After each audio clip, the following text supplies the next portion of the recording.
Jake Withers, face-off man for the Water Dogs and the PLL, All-American face-off man at Ohio State. I actually had the the privilege of working with Jake his senior year, on the way to a national championship game.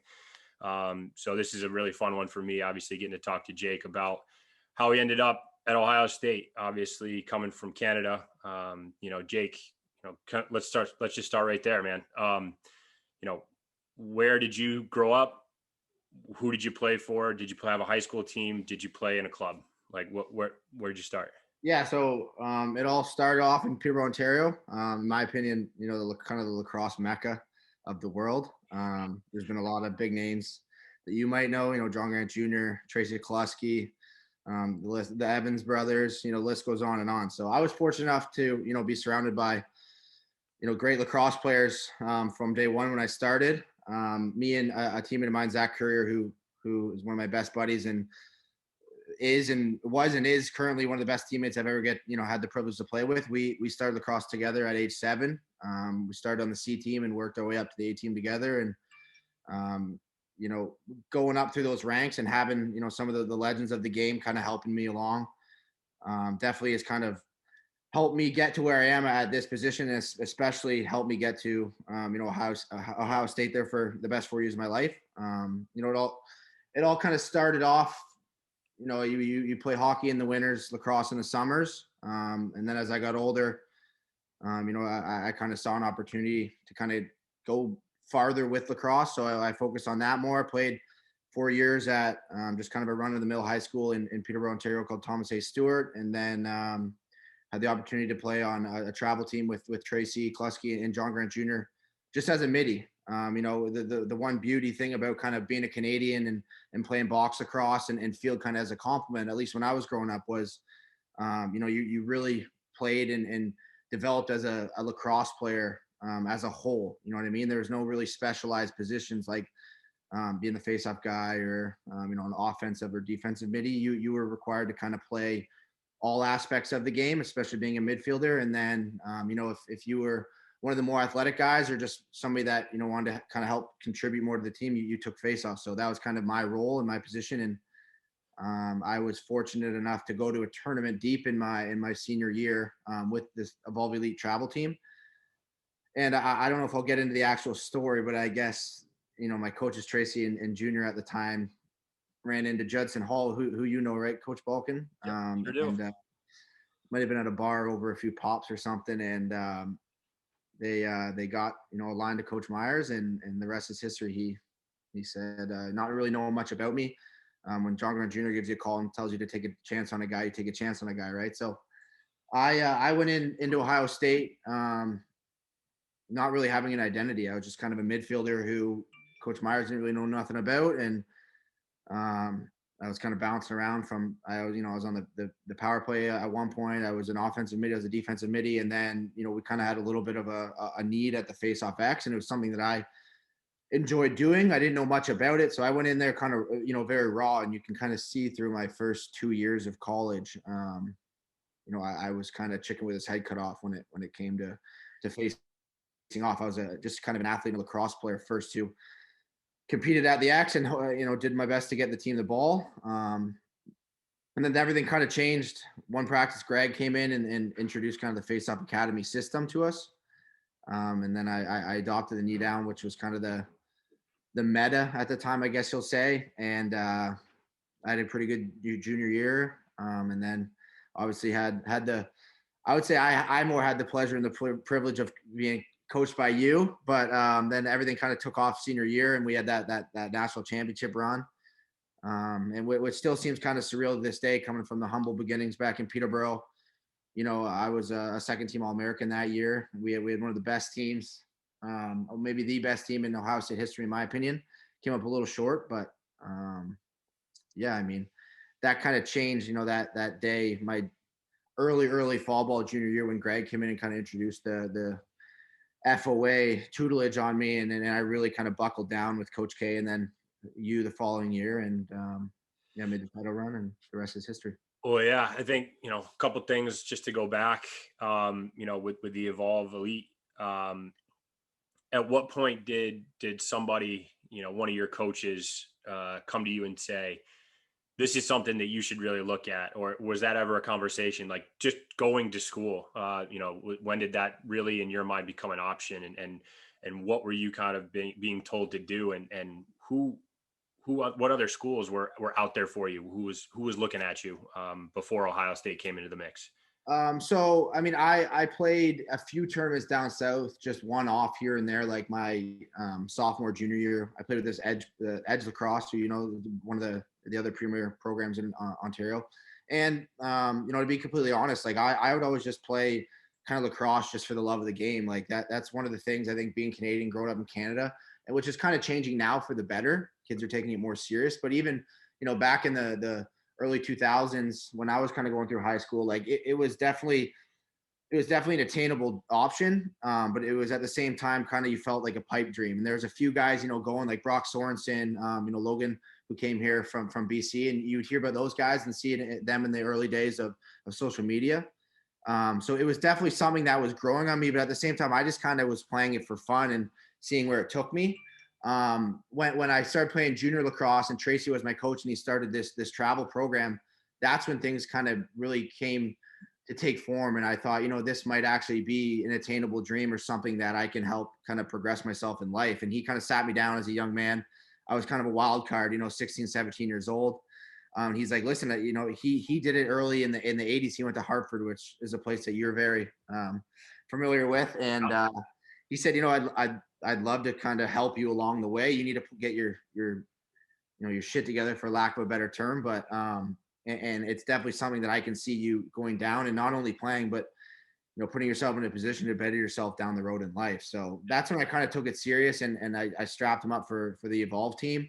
And this was late in my junior year, rolling into early my senior year. So like I was a very, very late recruit. Like I thankfully for Tracy having that pipeline to Hartford, I was days away from committing to them under Coach Lawrence at the time. He was an awesome dude. I don't know if he's not there anymore, is he? He's not. No, No. he was gone before I got there, but have gotten to know him just from the club team he runs, and obviously having come into a place that was very special to him at Hartford. So Yeah. So my boss at Hartford actually worked for him too. So that was the nice. So connection. he was a great guy, and I was ready to commit there. Like I love the place. I love Coach Lawrence, and then I went down to basically our last fall ball tournament. We played like the Hill, Culver, and another program from Detroit where it was. I forget the team, Brother Rice, I think. Yep. And I had a great tournament, and that's when I had the opportunity to Ohio State, and it's hard to kind of compare Ohio State to Hartford. So I took kind No of doubt. Yeah. No. the Ohio State And route. that's I the think I thing, made the right man. decision. Yeah. But Yeah. and you know what I mean? It's something that I tell a lot of my young athletes is like, especially guys that they're not the stereotypical blue chip athletes, or guys that are kind of late bloomers or diamonds in the rough. It's like, man, listen, you keep your academics in order, you keep working your tail off and doing all the right things, and you're gonna find a home. And maybe it's not the right place for you for year one or year two, but you keep grinding away and putting yourself in good positions, you're gonna end up where you want to be. You know what I mean? And a lot of kids get wrapped up in these big top five blue chip schools, and it's like a lot of the time it's yeah, it looks good on social media, but it's not the right fit for everyone. And I don't know, I'm a true believer that you just keep doing the right thing and putting yourself in the right situations, and you're gonna end up where you should be. no Right. doubt. Yeah. And I think, there's a lot of places that, on TV, everybody wants to be, right? Yeah, of Ohio course. State, absolutely one of them, but there are plenty of guys out there that weren't blue chip guys, like you said, that have gone to a place like that, gotten coached by Coach Myers and all the other fantastic coaches he's had there, over the years, that come in and found an identity, within that culture that Coach Myers has there at Ohio State. It's fantastic. It's unbelievable just seeing some guys kind of blossom into like the players that they have become, at a place like that, and it 100% takes an opportunity, kind of like you were given. You had a great connection there, but it's not for everybody. So like that's the one thing, like I think I kind of hope to make people understand is that on the outside some of these schools and programs are unbelievable, but it all depends on the type of culture that these programs have. And you know, the best player might not be the best fit for every single program. You know, you can go up and down the list of these top 10, top 20 schools. And I believe too that there's kids out there that, are they capable of going to Ohio State or UNC right away out of high school? Yeah. But also I think that there's kids that become the best at their position or the best in, you know, their college years because they have the opportunity to play right away.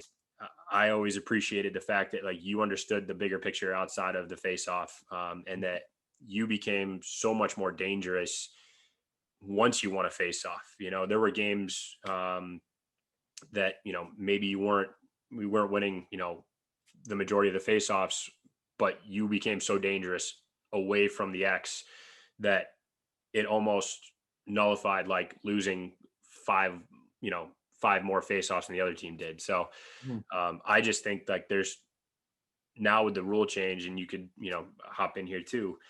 Do you feel like that's something where kids are going to have to be more in that like vein of like more of a lacrosse player, just because like the ball's out so quick, you have to be better on the ground, and better in traffic, you know, to be successful face-off guy?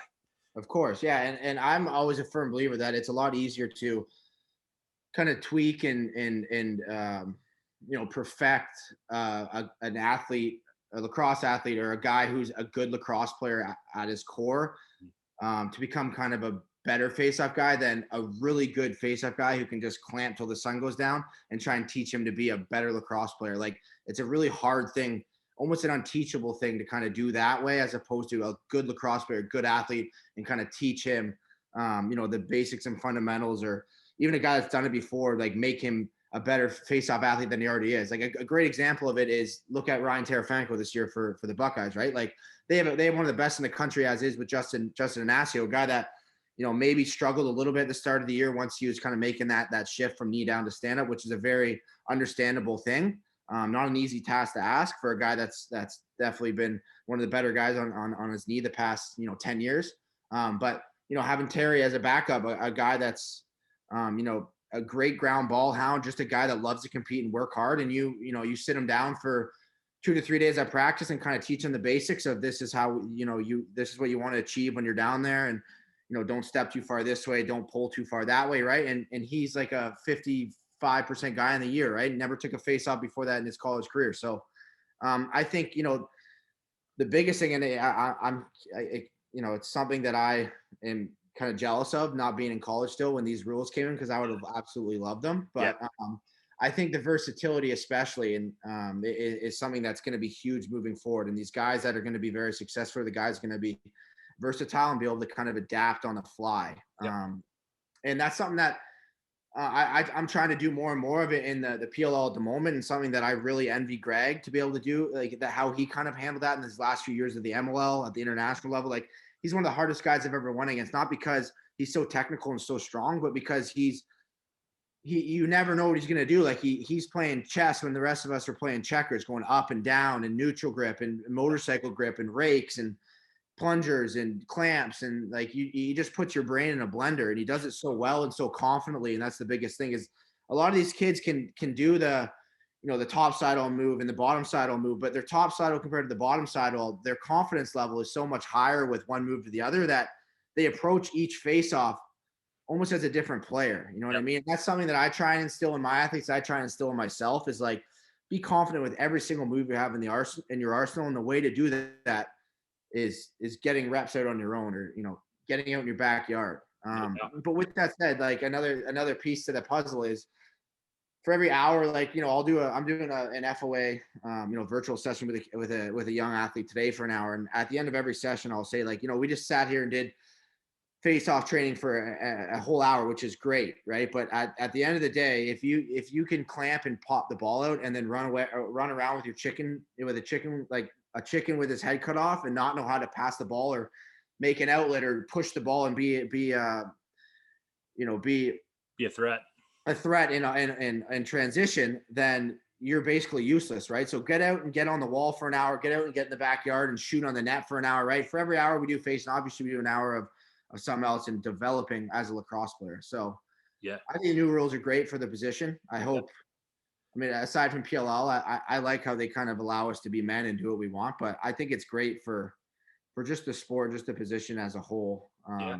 and kind of developing kids as more lacrosse players and more athletes. So Just looking back, obviously, I think you said a little bit about, what kids should be doing nowadays to prepare themselves for the recruiting process. And obviously with a guy like yourself, kind of exposed to it late, which I think is great. That I think kids need to understand that everybody's got their own timeline in the process. Some of the best guys that have ever been, you know, that have ever played college lacrosse, whether the face off position or otherwise, have come super super late. In the process, they things just click for them. They hit a growth spurt, whatever it may be. But like, in terms of just that whole process of like connecting with coaches and looking at schools and ultimately making a choice on where you're going to spend 4 years, like what other kind of, do you have any advice for a young guy kind of going through that right now? yeah, I would say first and foremost, like be proactive. That's one big thing. Like when I think back to my kind of time as recruiting, like I was never, I wouldn't say I was annoying or overboard, but I was never shy. Like if I had a program or saw something that made me want to go somewhere, a coach, or I saw something online that drew my attention to some sort of program or institution, like I would search that person up. I would use the resource. Like kids have so many resources right at their fingertips now. Like don't be afraid to search up a coach's email or a coach's phone number, maybe not phone number, sorry, but a coach's email, and put together a little package and just send it off and say, listen, like I'd love for you guys to come and watch me. This is where I'm going to be all summer. Like a lot of times, like a lot of coaches, in my opinion, they'll appreciate that. Just a kid being proactive, and maybe nothing comes of it, right? But for 10 schools or coaches you email, maybe one comes, and that could be the place where you end up and have the best 4 years of your life, right? So don't be afraid to be proactive. And another thing I'll say is kind of prepare yourself beforehand. So, like you said, right, like a lot of guys' timelines are different than others. With that in mind, one thing I regret is I kind of look at my 4 years in college. Once I got the opportunity and got there, like my first 2 years were almost kind of wasted, in my opinion, until I really figured it out. It's something that going back, and if I could go talk to my younger self, it was, kind of preparing yourself to go there and make an impression and make your mark in that 4 years time. It goes by very, very fast. And to look back and think that you wasted 2 of the 4 years or half your time there because you didn't really understand the magnitude of it or kind of the privilege and the opportunity you had is a really sad feeling to have.